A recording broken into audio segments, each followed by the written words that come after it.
Hey, Jack, I know you've already had some special moments wearing this uniform, but what does it mean to you to be able to start game one of the World Series for the Dodgers?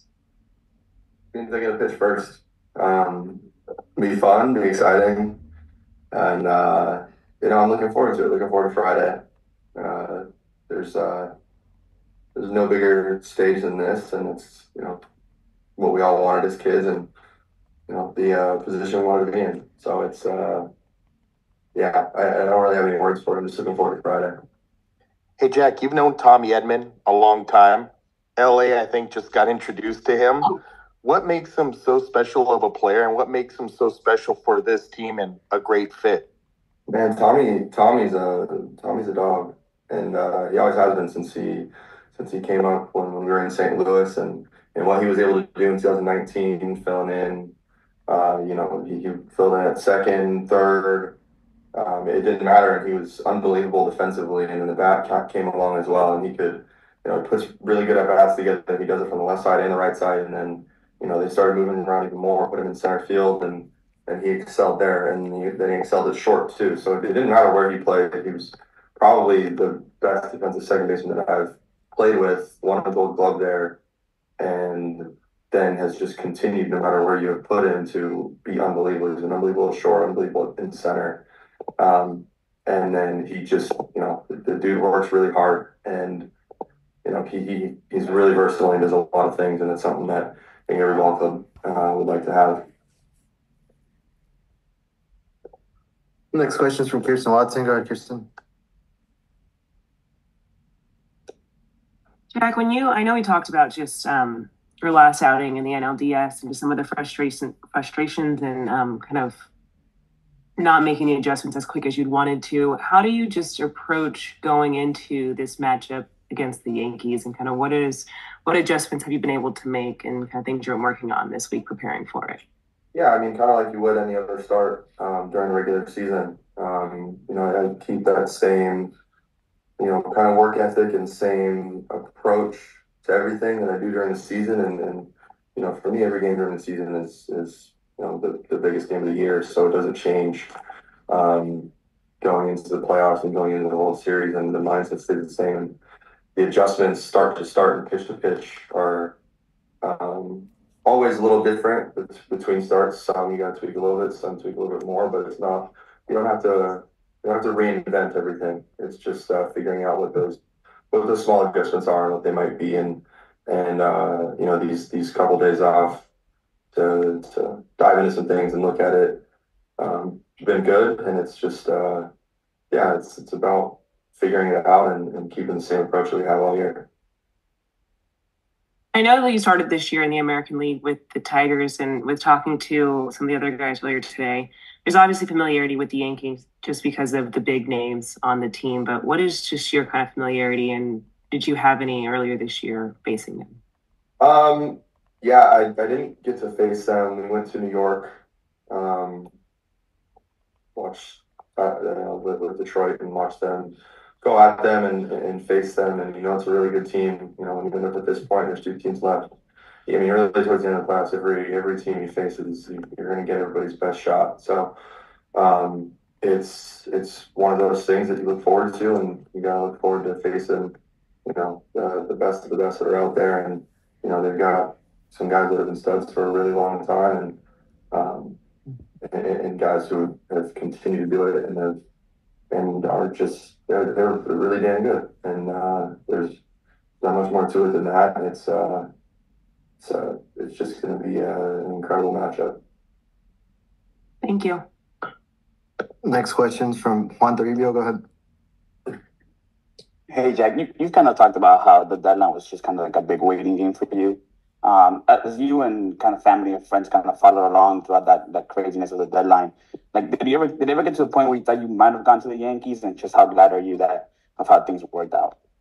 Um, I didn't really give much to my family in terms of what I was hearing with things going on, and there's more to all that with the deadline that I just have kind of held on to, and things turned out the way that they did, and we're here, we're with LA, and I It's crazy thing to have been on the other side of this, but I'm happy for the situation that I'm in and being a part of this team and the guys that we have and the run that we've been able to go on and what we still have left going forward. Thanks, Jack. Next question is from Bill Shagan. Go ahead, Bill. Hey, Jack.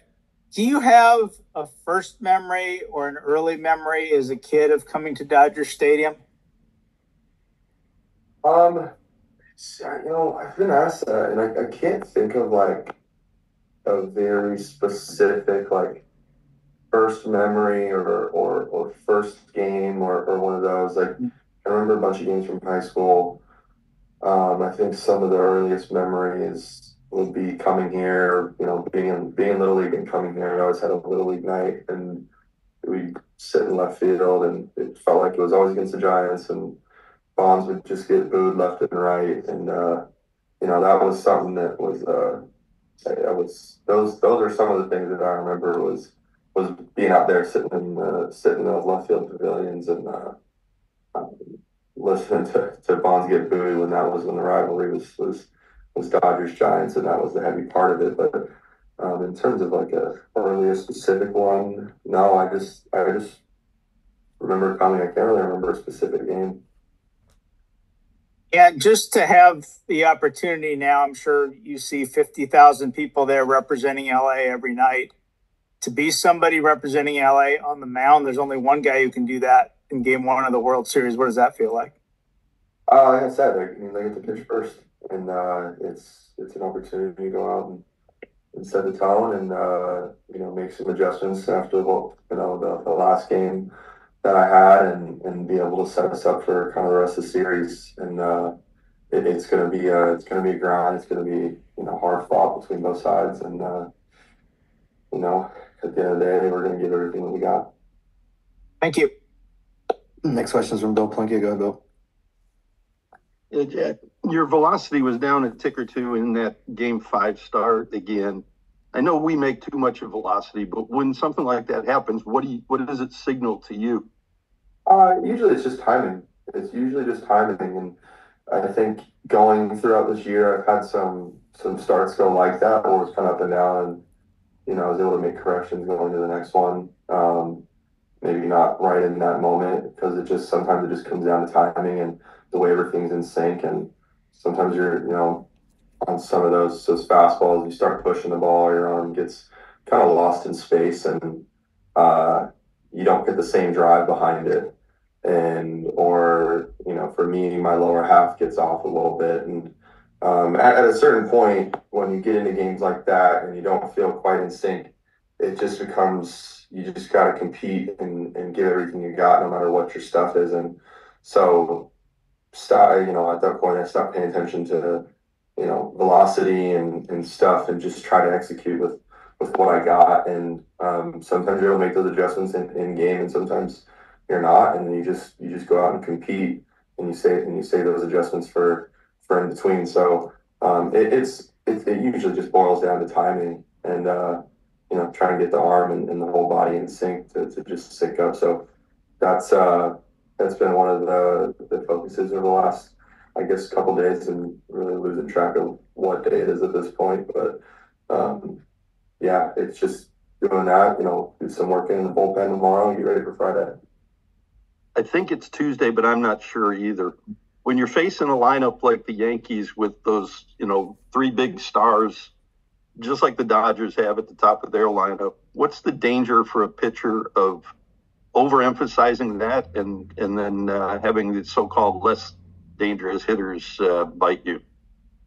I don't think you can look at anybody else as less dangerous in any lineup. You look at our lineup top to bottom, especially when you're able to get those guys on towards the bottom of the order and set it up for the top.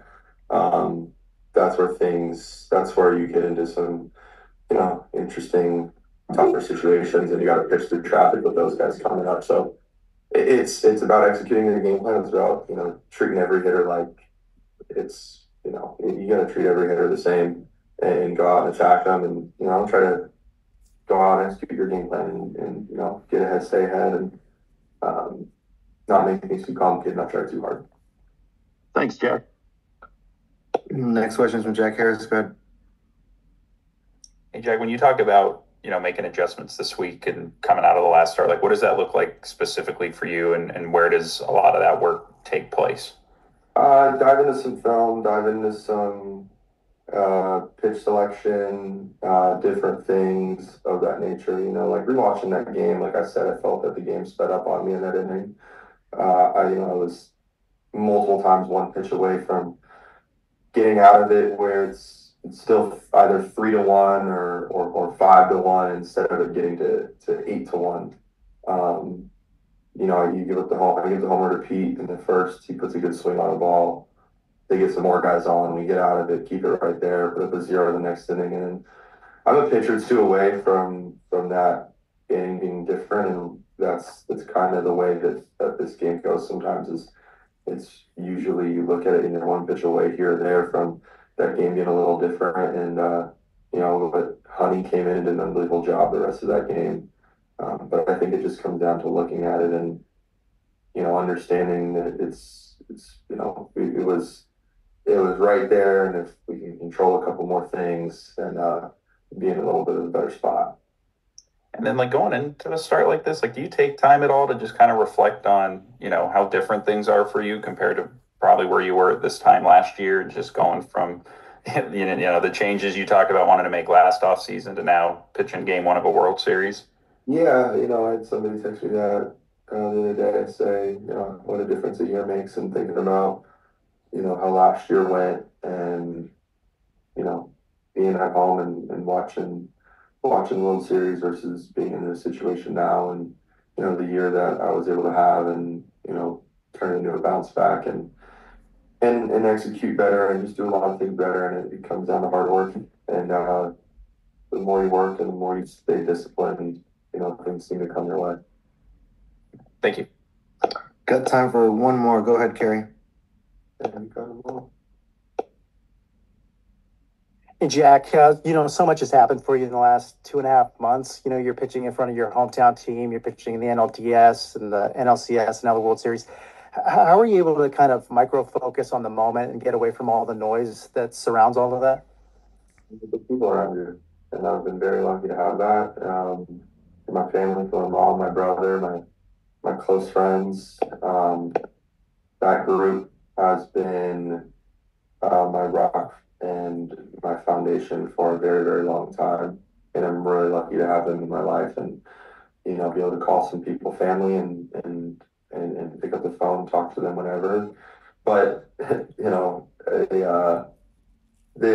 always remind me at the end of the day that, I'm never, it's never as big of a situation as everybody else is going to make it seem. It's awesome. It's great. This opportunity is phenomenal. It's what we've all wanted. But when you sit down with your close group, and it just feels like a regular day, and it feels like you're 15 years old again, sitting with them and talking, and things haven't changed. It just kind of puts things into perspective. How good was that support group after your last start?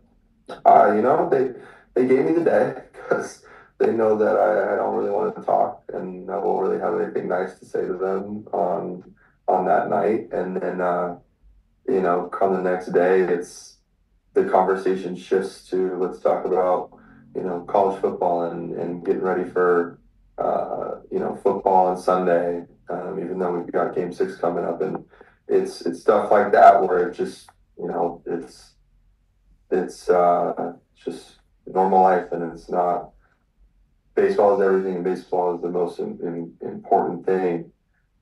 But to them, we're just those are my best friends and my family, and it's like, yeah, it's cool and all, but we got some good football to watch this weekend, and that helps you move forward a little bit.